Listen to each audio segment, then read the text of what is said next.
Broncos win. Are you a Bo lever now? 303-713-1043 on the RamosLaw.com text line. And if you're not, you better give us an explanation as to why you are not, because we don't see how you could not be. Cecil, it had to be his best game with what he was able to do, the 300-plus yards, the 4 touchdowns. Right. He has not put those kind of numbers up, but it was so much more than just what he did statistically. He looked the part. He was comfortable. He's controlling the offense. He's making players around him better. He is giving Marvin Mims an opportunity to shine. Sean's got a hand in that too, which we'll talk about. Right. But, man, it was certainly his best game. He is showing that he belongs. He talked about that, which we're going to get into after the game. He more than belongs. He can be argued right now that he deserves to win Offensive Rookie of the Year over Jaden Daniels. Now, Jaden's going to be the favorite, depending on what happens here. I went back and looked at some of Washington's schedule. Much like the Broncos' schedule, the Commanders' schedule gets easier over the next month. So you'd imagine both of these guys are going to put up some numbers. But, man, I don't know what else you're looking for. Bo Nix, he is your franchise quarterback. He is all that was advertised by Sean Payton. And, yeah, it doesn't matter that he was 6 off the board. He's number 1 in Denver right now. Number 10 on the field, number 1 in your hearts, it is Bo Nix. And you mentioned how he's elevating those around him. And listen, Bo Nix haters, just shut the hell up. We're beyond that. We're past that. Because remember, there were people saying, I don't see any pro throws. That literally was said into a microphone. I don't see any pro throws. I'm going to point you to the Von Vele throw, the big play that Vele had. Vele's mostly a catch and get tackled guy because he doesn't gain that separation. Look at the way Bo Nix placed that pass in stride over the linebacker and in stride so that Vele could do more after the catch. Vele is not known as an after the catch guy. But when you're setting someone up to get maximum yardage, that's what Bo Nix is doing. Are they setting up things where he force feeds it to Courtland Sutton? Yes, I want that. I want that to continue. But right now, you're seeing others involved and Bo figuring out ways to get the most out of him from a guy like Vele, a player we all can be excited about. You can get more because Bo's putting him in the spot to succeed. That pass was on the money, on time, on rhythm, and allowed Vele to do more after the catch than he's ever done before. You and I were sitting in the press box yesterday, and on that throw specifically, we thought from our angle, like, man, that is such a tight throw because the safety's coming down. Yep. He's already got the cornerback in coverage on Vele. He put it in such a tight spot. I like to call that athletic arrogance. That's Bo going, you know what? My arm is strong enough to get it there. That you want that. That's that athletic arrogance. You don't want the cocky guy, right? Yeah. And jumps over on that side of the line too much, but that's a good version of athletic arrogance that Bo said, yeah, I know the window's tight, but I know my arm's good enough to get it there, and that's exactly what he did. I can make that throw. I won't get too much into the weeds into it, but usually mechanically when a guy has to put that extra little pepper on it, the mechanics will suffer and the pass will be flat. What Bo did is he put enough air on it, and it's the way you spin the football, the velocity.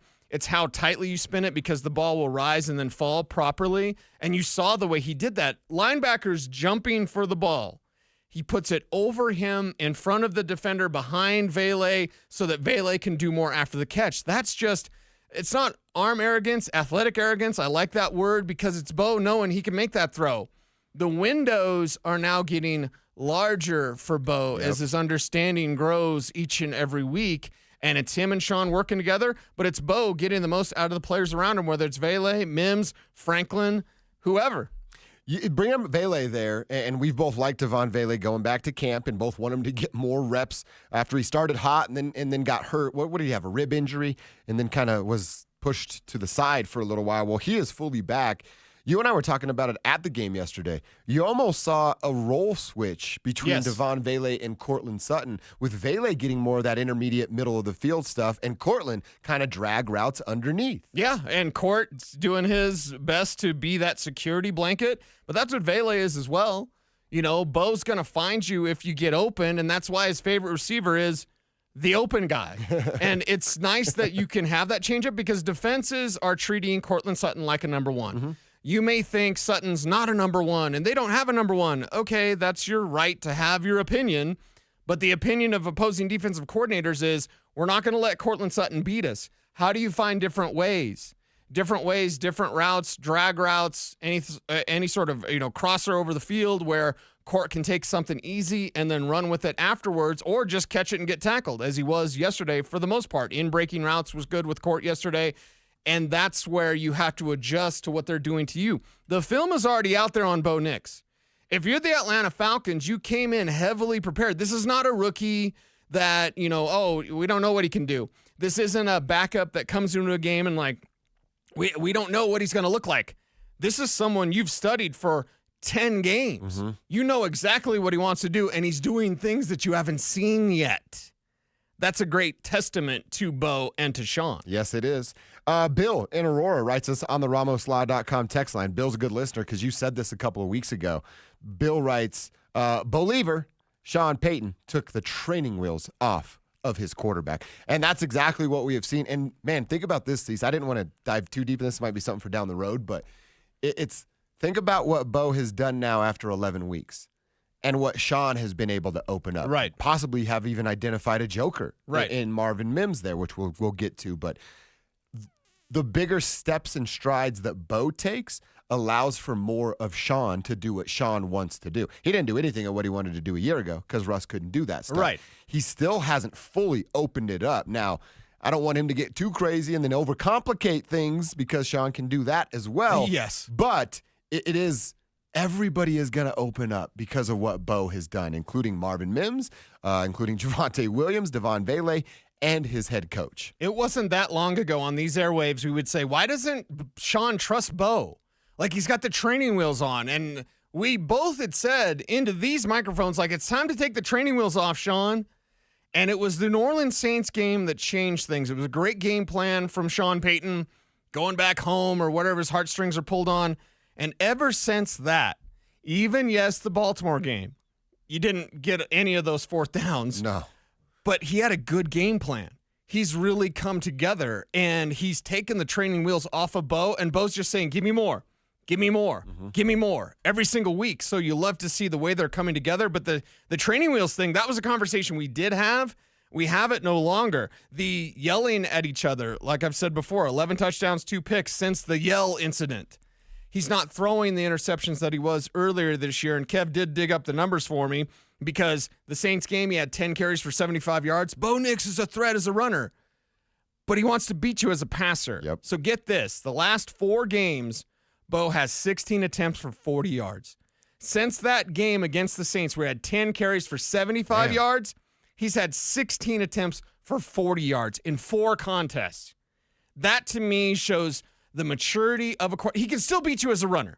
Okay? Of course. They're not going to get rid of that tool in his tool belt, right? He's like Batman. He's got all these gadgets in his belt, right? There you go. Now Kev's all fired up. Yeah. But you look at it and you say, well, he's not just making one read and running. He's making full field reads, shocker, not shocked, and he's beating you with his arm. He can still beat you with his legs, but now he's beating you with his arm. Well, I have to give this caveat because texters will chime in.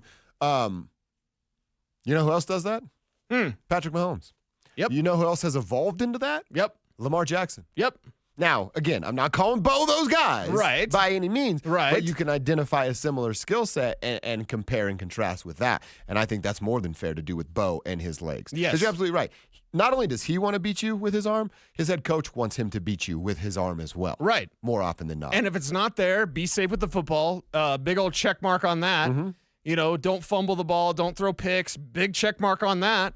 And then, if it's a little hazy, because as a defense coordinator, the term is muddy. You want to muddy things up for a quarterback, showing half zone, half man, all these sorts of things. Where's the blitz coming from? But he's identifying the mic. He's making the line adjustments. Him and Wattenberg working really well together, doing that. They're running the ball to help out Bo. And then Bo's just picking you apart from the pocket. He's getting much more comfortable. Earlier this season, Bo was a little nervous, where he wouldn't stay and he tried to abandon the pocket. Like, now he's staying within the pocket. He's climbing the ladder, taking those steps forward while keeping his eyes downfield. And if it's muddy, just run. But things have been pretty clear with Bo Nix, and it's clear the Broncos not only have their franchise quarterback. That's old talk. The new stuff is, this is an era we are witnessing the beginning of the Bo Nix era, which could be championship level football one day. Well, it's also just the understanding of the game, of his comfortability. Just he never really had those happy feet that we've talked about, Sure. like I'm uncomfortable, but he's had moments of uncomfortable, and it's a lot of stuff to do within the pocket. He just understands what's being asked of him, the speed, and we highlighted that throw he made in the late part of the second quarter to Devon Bailey, that he's understanding that speed.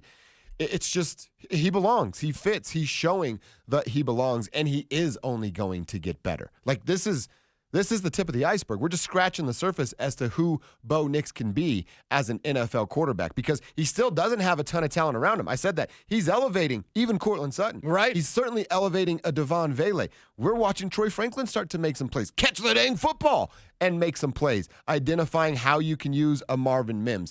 And, I mean, now we all thought it was an Estime day, but Javonte Williams was able to get some stuff going on the ground as well, elevating everybody around him as the game is slowing down. I mean, what else could you ask for a rookie quarterback? And now your rushing lanes are going to be more open because it's no longer, do what you can to stop the run and dare Bo Nix to beat you. Message. Bo Nix can beat you. He will. He will beat you. Mm-hmm. So now, as a defender and as a defense coordinator, you adjust and say, okay, let's play a little more cloud coverage. Let's muddy things up. Let's play some zone. He's just going to pick you apart. And then if you're backing up and you're rushing 4, or dare I even say rush 3, now you just hand off all day. Your rush lanes are larger, and the utilization of Marvin Mims, it's been outstanding. Marvin has never admitted this publicly, but I'm around him every week. I talk to him once a month, whatever it is. Marvin had to be pretty pissed off with his lack of offensive usage, right? He never said it. He never said it off the record. He never said it on the record. But I've asked Marvin about, like, how you got to stay patient waiting for your time to shine. He's like, I just got to go out there and work hard. So he gave me the player speak answer, but you could tell there was a fire burning. And if there's one thing that Sean Payton loves, it's fire. Mm-hmm. We talk about that with the yelling of Bo Nix. Bo Nix yelled back at him. Bo Nix has a spine, everybody. He's not just going to stand there with a blank stare. Sorry, James, you guys just wasn't going to fit with Sean. No. Wasn't going to fit with Sean. And with Marvin Mims yelling at Johnny Morton in training camp, just having this fire stew within his belly all season long because they're not using. He's a second-round pick. Mm-hmm. He's not some slappy that you picked up off the street, and I don't know, but he's really fast. Like, Marvin Mims has skill. You see it when he's an all-pro, second team, all-pro return man and a Pro Bowl return man. Yep. He has skill, and Sean has gone, wait a second, you can't really run routes, but you're really fast? Line up in the backfield and run a wheel route. Yeah. And I'm going to get you the ball, and you're going to score touchdowns for this offense. So you see Bo elevate guys. You see Sean Payton figure out the talent around, and that's why everybody is fired up offensively, because they know with Bo, Javonte Williams said it last night, there is no limit on this offense. No. He might be right. And you know what, too? I've been thinking about this with the Russ conversation. We can officially stop that. Sure. Because it is actually, and as weird as this is going to say, give me some time to explain on it here, it's worked out for everybody the way it's supposed to have worked out. And it sucks to think about that with the Broncos, because they're eating $50 million and then they're going to eat another 30 next year for Russell Wilson to not play here. But you know what that did, Cease? That gave them the opportunity, is what I'm going to call it, to actually tear it all down. Something they needed to do so badly for 8-9 years and just didn't want to do it. John didn't want to talk about the R word. He didn't believe in Windows and all the stuff that Elway had to say. And I get it from their perspective, at least John's, because he had so much success in the role he was playing. But they needed that so badly. And if you just continue to play this out and try to force a square peg into a round hole with Russell Wilson and Sean Payton, it would have just kicked that rebuild can down the road for another 2 years minimum, when the dead cap would go away. It worked out, man. Good for Russ. Honestly, good for you, Russ, that you found a situation that works for you, because your NFL story and your life was going to end in a really, really bad way. I'm actually happy that he has the opportunity that he has in Pittsburgh, because it was never going to happen here. And Denver needed something like a $50 million cap hit to smack them square in the face to go, we got to stop doing this dance. We have to do this the right way. They're doing it the right way for the first time in 9 years, and 11 weeks into doing it the right way, they've identified their franchise quarterback and are a true player for the wild card. What more can we ask for? Do you remember your growing pains growing up? It's like, my legs hurt. I don't know why. I'm 15. Like they're totally hurt. Rebuilding is painful. Rebuilding requires painful decisions like, hey, Greg Penner, I need you to eat a bunch of money so that guy can go away. Yeah. Now, again, I guess we're happy for us. I don't know. Don't really care. He's not here. But that decision in and of itself, one seen by some is like, oh, that's so embarrassing. No, it's just good business. In good business, sometimes you got to cut your losses. That's right. In rebuilding, you got to make tough decisions. You got to make tough calls. Justin Simmons, although he did use a potty mouth word before the game. I don't know if you saw that. I didn't see that. We can't play the audio, Kev. He said it into a microphone? Yep, because they did the huddle thing, and he's like, hey, we're going to beat them in their own house. F them. Oh, okay. Justin Simmons said that about Broncos fans. So then Broncos fans are like, oh, yeah? Oh, yeah? How about we just beat you down? Did Justin play yesterday? He was on the field. Yeah. Oh, he You was. didn't see when Javonte ran him over for a touchdown? Oh, yeah, I forgot about that play. Okay, yeah, I couldn't believe the Broncos won without Justin Simmons. Well, and here's the thing. Rebuilding requires painful decisions. Justin's been a great pro. Kev doesn't like him, but whatever.